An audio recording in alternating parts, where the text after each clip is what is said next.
Hey guys, it's Nick. Welcome to another episode of TMI's 365. Today's lesson, I'm going to show you how to threat hunt with the Microsoft Defender for Office 365. I'm here within the Microsoft 365 Defender Admin Center, and I'm going to go under the Explorer section here first. Microsoft Defender for Office 365 lets you use this as a threat explorer so you can investigate certain events throughout your organization, and it's near real-time events that are occurring here. So within this particular section, I can see a lot of historical information, but I can also use a bunch of different filters here for what I want to narrow in on. Up at the top here, you have this view defaulted to the malware view, and it's set for the past week or so here as far as the time range. I can modify this though if I want to see more of the phishing events within the organization, and I can go ahead and modify my date range to look at certain times, and I can refresh here to modify that event itself. And then let's say with these phishing events, I want to see certain information about the phishing confidence levels that have been seen. And I want to look for phishing confidence levels that were high.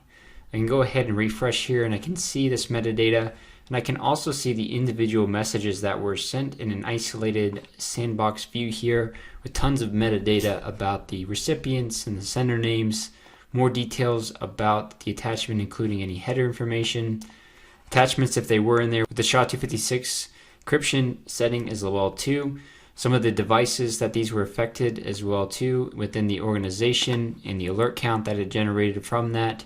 This is another integration with Defender for Endpoint. I can see the original email timeline, and I can see that it was originally blocked here.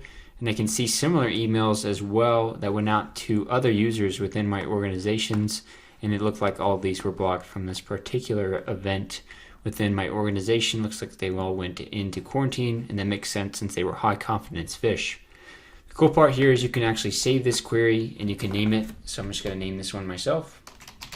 You can always put in an exact date or relative dates here, and maybe you want to do within the past week, and you want to track this query, so you can click on track there and click on save.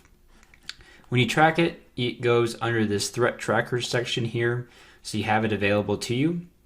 And so you can see here that it's added my high confidence phish to the top of this list, and I have other ones that I can use to explore at any time without having to replicate the query settings that I just made. The other cool part that I wanted to show here is back on that query itself. If this pulls back up on the Explorer section, you can actually come in here and you can see the high confidence phish within the past 7 days like I just mentioned there. And on these emails you actually have certain actions you can take as well too, like triggering an investigation as well too, or triggering the sender or recipient in your organization, which will kick off an automated investigation that you can track here within the investigation section. This does a ton of thorough analysis on everything about the user that it was sent to, the IP addresses, the domains that it's coming from, things like that. And you can have a much deeper report if you want to kind of dive into this a little bit more. Next, let's go ahead and shift into the campaign section here. A campaign is a coordinated email attack against one or many organizations. These attacks correlate to phishing attempts against an organization. The campaign view here within Microsoft 365 Defender is pretty awesome, as it takes a ton of data points coming into your org across users such as the IP address, domains, message properties, message payloads, and then it correlates them into a campaign to help you better identify scope and mitigate any vulnerabilities. So I'll go ahead and select phish here, and I'll bump back my date period just to get some more results coming in. And from there, I can see that we have this list of campaigns that came through. And when I click into this campaign, I can see a lot of metadata about what was actually going on and some of the timelines that happened as well too. And the accounts that it's coming from, the source IP addresses, domains detected, the ZAP protection that's removing emails post-breach as well too, in which it detects malicious activity going on. And so a lot of these, you can see a lot of this information as well, and you can see these users here where they had these links and it let the links go through in some cases because it detected them as non-malicious. And in some case it blocked the page here as well.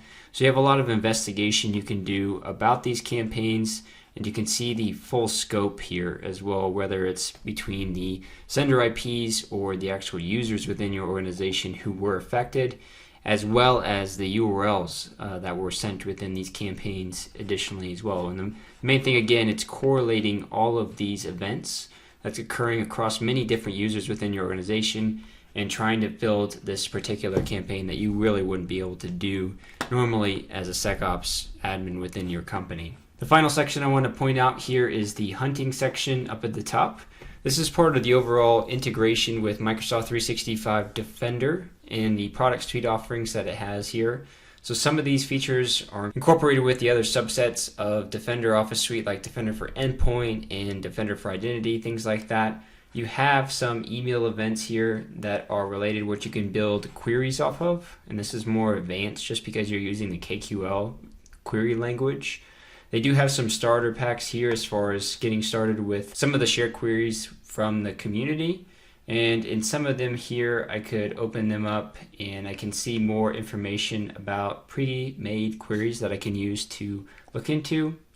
So I'll click under the initial access here and I'll look for this jar attachments.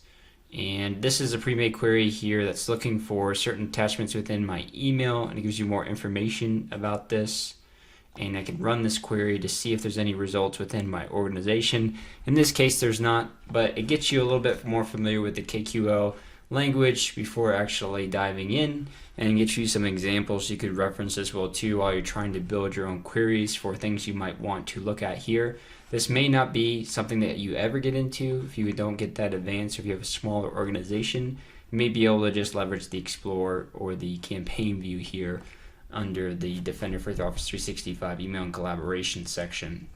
That's everything I wanted to showcase for you guys today in the lesson on threat hunting for Defender for Office 365. Stay tuned for my next lesson. We'll be walking through an introduction of Defender for Endpoint. Thanks guys, have a great day.